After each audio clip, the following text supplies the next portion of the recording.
আচ্ছা, আজকে আমরা কিছু অ্যাকশন ওয়ার্ড শিখবো। তো আমরা অ্যাকশন ওয়ার্ড শিখবো সাঁতার কাটি। সুইম। ইয়েস। তো আমি সাঁতার কাটি, আই সুইম। তুমি সাঁতার কাটো। You swim. রাইট। ওরা সাঁতার কাটে। They swim. রাইট। যদি হচ্ছে একটা মেয়ে সাঁতার কাটে, ধরো সে সাঁতার কাটছে, সে একটা মেয়ে, তাহলে কি হবে? She swim.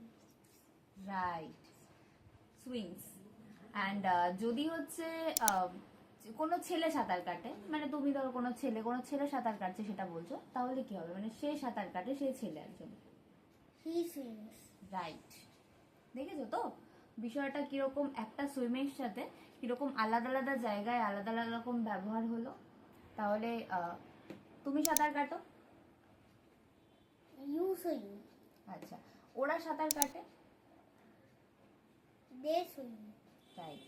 আচ্ছা, তাহলে চলো আমরা এই অ্যাকশন ওয়ার্ডটা দিয়ে একটা বড় সেন্টেন্স বানিয়ে ফেলি। সুইমিং পুলে সাঁতার কাটি।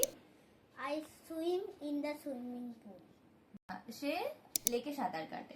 হি swims in the lake. Wow, right. তাহলে বন্ধুরা তোমরাও এবার আর্যবীরে দেখে দেখে একটা ছোট ওয়ার্ড থেকে বড় সেন্টেন্স বানানো কিন্তু শিখে নিতে পারো। তো আরো ভালো ভালো ভালো ভিডিও পেতে আর্যবীরের থেকে সাবস্ক্রাইব করে দাও ওর channel. Thank you for watching.